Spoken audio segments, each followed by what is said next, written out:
So you heard Wendy Sherman का जो बयान बड़ा वाज़ेह तौर पर उनका ब्रॉड बेस में अभी अभी हम इंटरेस्टेड नहीं है, जबकि हमारे वजीर खारजा का जो ऑफिशियल जो एलामिया आया है उनसे मुलाकात के बाद, उसमें उन्होंने कहा कि पाकिस्तान जो है वो ब्रॉड बेस ताल्लुकात का ख्वाहां है और कॉपरेशन का जो एक स्टैंडर्ड ऑफिशियल लैंग्वेज होती है। लेकिन इनकी बात से तो बड़ा वाज़ेह है, जो आपने ट्वीट भी किया हुआ था एर्नेस्ट, मैंने शुरू में जिक्र किया कि ये गड़बड़ है मसला।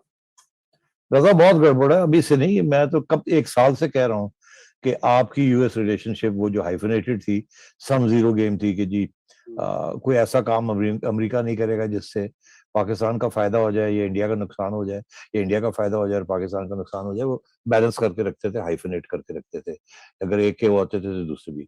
अब ये जो अंडर बाइडन ये चेंज, ट्रंप की जमाने में ये तब्दील हो गया था, मगर अफगानिस्तान की वजह से उन्होंने आपको फिर भी रखा हुआ था, मगर यहाँ अब बिल्कुल खत्म।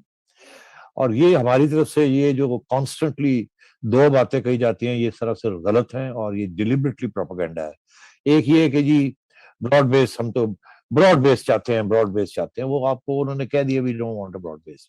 हम अब प्रो इंडिया हैं, हमारा इंडिया के साथ एक स्ट्रेटेजिक रिलेशनशिप हो गया है विच इज एंटी चाइना, और हमारा आपके साथ अब कोई स्ट्रेटेजिक रिलेशनशिप नहीं रहा। एक स्पेसिफिक टैक्टिकल इशू है अफगानिस्तान, और हमारा कुछ नहीं है आपके साथ, तो बस अब फॉरगेट इट।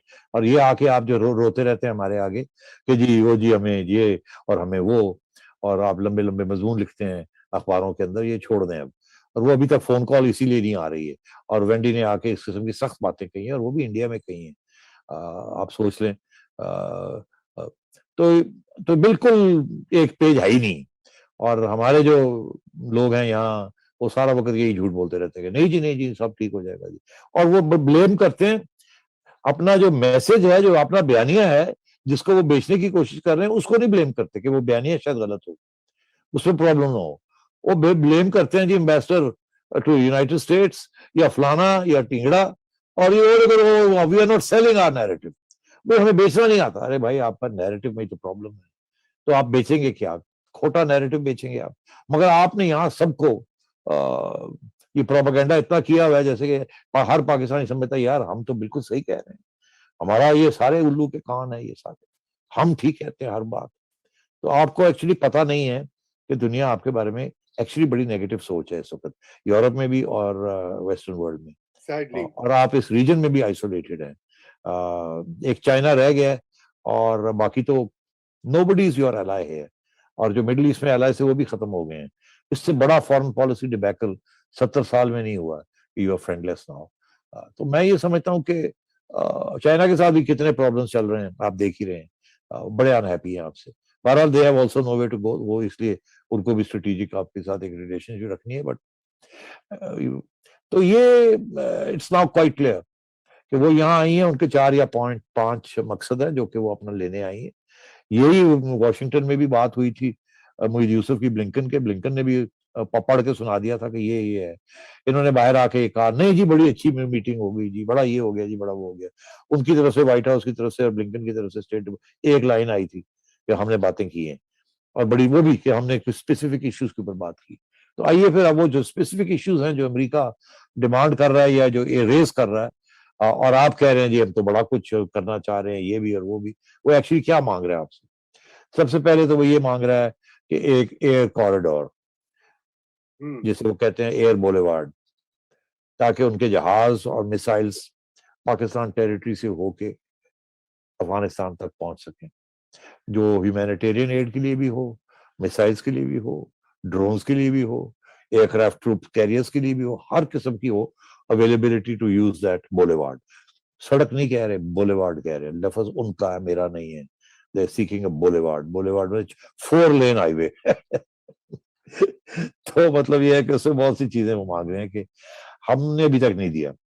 हमने ये ड्रामा कर दिया कि जी वो बेस मांग रहे हैं, हम तो बेस कभी नहीं देंगे, एब्सोल्युटली नॉट। उन्होंने बेस वेस क्या मांगना था? उन्होंने बेस मांगा ही नहीं, उन्होंने तो ये मांग रहे हैं। और आपने नंबर लगा लिए पे यहाँ यूथियों के आगे, ओ जी बेस मांग रहे थे, हमने बेस नहीं दिया, एब्सोल्युटली नॉट, एब्सोल्युटली नॉट। तो अब बात यह है कि इस किस्म के ड्रामे यहाँ हो रहे हैं। और हमारे अनफॉर्चुनेटली इनके सपोर्टर्स जो हैं वो बेचारे, उनको और कोई पता नहीं, तो वो हाँ जी हाँ बड़ा जी एब्सोल्युटली नॉट। तो खैर नहीं, वो एब्सोल्युटली नॉट के साथ तो और भी हालात खराब हो गए।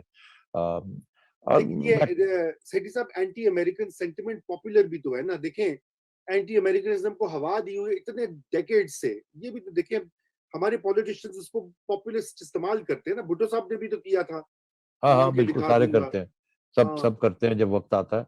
और मजहब को इस्तेमाल करते हैं और नेशनलिज्म को इस्तेमाल करते हैं। नेशनलिस्ट बिल्कुल। तो ये तो पुराना है, मगर वो जी। आपके गले पड़ रहा है ना अब वो जमाने के चले गए कि आपकी जरूरत होती थी वो लोग चुप कर जाते थे। हाँ तो हाँ। पहला डिमांड तो ये है कि एयर कॉरिडोर दे हमें, जिसके ऊपर अभी इत्तेफाक नहीं हो रहा। वो कह रहे हैं स्पेसिफिक, ये लफ्ज उनके हैं कि जी। भाई स्पेसिफिक चीजें मैं बात करूंगी।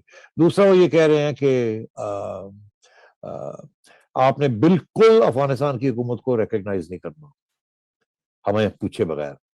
अगर जब वक्त आएगा हम मुश्तरका करेंगे, आप ये ना हो कि साइड पे जाके जो आपने 1997 में किया था, एक दो मुल्कों को मना के और आपने रिकग्नाइज कर दिया था और हम बाकी दुनिया बैठी रही थी। No, you are hmm, not to recognize this government until we say so. Right. और हम मुश्तरका फैसला होगा ये, यूरोप का, अमेरिका का, पॉसिबली रशिया का एंड सो ऑन। तो आप मेहरबानी करें, ये बिल्कुल ये सोचिए भी ना कि आप रिकग्नाइज कर लेंगे तो ये नहीं हम होने देंगे। अगर आप करेंगे तो फिर देखा जाएगा। नंबर तीन, वो ये कह रहे हैं कि ये जो तालिबान है, इनको आप प्रेशर डालें इनके ऊपर कि ये जो अलकायदा है वहाँ और दाइश है, इनको खत्म करे वो, यस। इनको बिल्कुल खत्म करे। बिल्कुल हम अलकायदा और दाइश को तो खड़ा नहीं होने देंगे वहाँ, और इनको कहें करे। और धमकी उसमें ये है कि नहीं तो फिर हमें एयर कॉरिडोर दे, हम खुद ही जाके इनको कर देंगे। ठीक, जो कि तालिबान ने आगे से इसका जवाब पहले ही दे दिया हुआ है और कहा जी हम किसी को खत्म नहीं करेंगे, हम अंदरूनी हालात में किसी को मुदाखलत नहीं करने देंगे, हम इन ग्रुप्स को बिल्कुल हाथ नहीं लगाएंगे, जिनके प्रॉब्लम्स हैं वो इनके साथ बराह रास्त करके समझौते करें। इसकी वजह से अब आप तैयार हो गए फिर समझौते करने के लिए टीटीपी के साथ।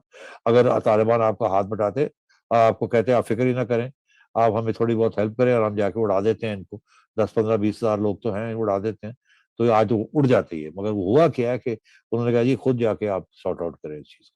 तो वो अमेरिका की बात भी नहीं मानेंगे और आपके ऊपर ये पड़ेगा कि जी आपने हमारी हेल्प नहीं की। उन्होंने कह रहे हैं ये करें हमारे लिए। तो तीसरी तो ये, चौथी ये है कि वो कह रहे हैं कि ये जो ह्यूमन राइट्स की सिचुएशन है अफगानिस्तान में, इसको ठीक करें, वहां तालिबान के ऊपर प्रेशर डालें। आप लाए हैं, हम आपकी बातें नहीं सुनने के लिए तैयार कि आपकी बड़ी कुर्बानियां हैं, आप मारे गए, ये वो सारी बात अपनी जगह है, हम भी मारे गए। अब जाके आप ही लाए हैं और आप ही जाके इनको कहें कि खवातीन और दूसरे जो मीडिया है इनको आजाद रखें। अच्छा, ये अमेरिका का इसमें बड़ा सख्त इंपॉर्टेंट इंटरेस्ट है कि वहाँ ह्यूमन राइट्स इस किस्म की जो है वो प्रोटेक्ट की जाए, बिकॉज ये सारे लोग जो हैं जिनकी राइट्स की वो बात कर रहे हैं, there actually anti Taliban and pro America and pro west. तो इसलिए जाहिर है उनके लिए तो ये बड़ा एक अच्छा है कि इस किस्म के वहाँ ग्रुप्स हों जो कि एंटी तालिबान हो और उनको इजाजत मिले टू वॉइस देयर प्रोटेस्ट। तो ये भी बड़ा मुश्किल है because Taliban are not going to take this. और पाकिस्तान जाके वहां कैसे बात करेगा, ये इतना आसान नहीं पाकिस्तान के लिए, बस जितना कर सकता है इससे ज्यादा वो क्या करेगा। तो ये चार बड़े इंपॉर्टेंट डिमांड्स हैं। एक आध और भी है जिसके बारे में वो इनसे कह रहे हैं, again it has to do with Afghanistan. तो दीज आर द इश्यूज। अब इस पे पाकिस्तान बहुत कम, मिनिमल किस्म की हेल्प कर सकता है, ज्यादा हेल्प भी नहीं कर सकता। इसलिए अमेरिका के साथ तल्लुकात अच्छे क्या खराब होने जा रहे हैं और उसका असर पड़ेगा आईएमएफ के ऊपर, उसका असर पड़ेगा एफएटीएफ के ऊपर। और याद रहे कि अभी यूरोपियन यूनियन ने धमकी दी है, दो बातें उन्होंने कही हैं, जो कि एक तो हम पहले से कह रहे हैं कि वो जीएसपी प्लस उन्होंने अंडर वॉच कर लिया है, वो अमेरिका के साथ है। अब एक और बड़ी खतरनाक किस्म की बात निकली है वहां से कि वहां ऐसे लोग हैं, इदारे हैं जर्मनी के अंदर जिनका ईयू पार्लियामेंट के साथ नहीं मगर ईयू एडमिनिस्ट्रेशन के साथ ताल्लुक है, जो कह रहे हैं कि Pakistani soldiers were involve, forces were involve in the Taliban attack on Panjshir अभी रिसेंटली। ये बात अब फिर से शुरू हो गई है, जो कि बिल्कुल हम डिनाई करते हैं कि ऐसी कोई बात नहीं है, हमारे बिल्कुल लोग वहां नहीं थे। मगर ये बात चली थी, इंडिया से ये बात चली थी और अब यूरोप के अंदर ये बात गूंज रही है और वहाँ यूरोपियन यूनियन के अंदर ऐसे लोग हैं जो कि ये बात कर रहे हैं।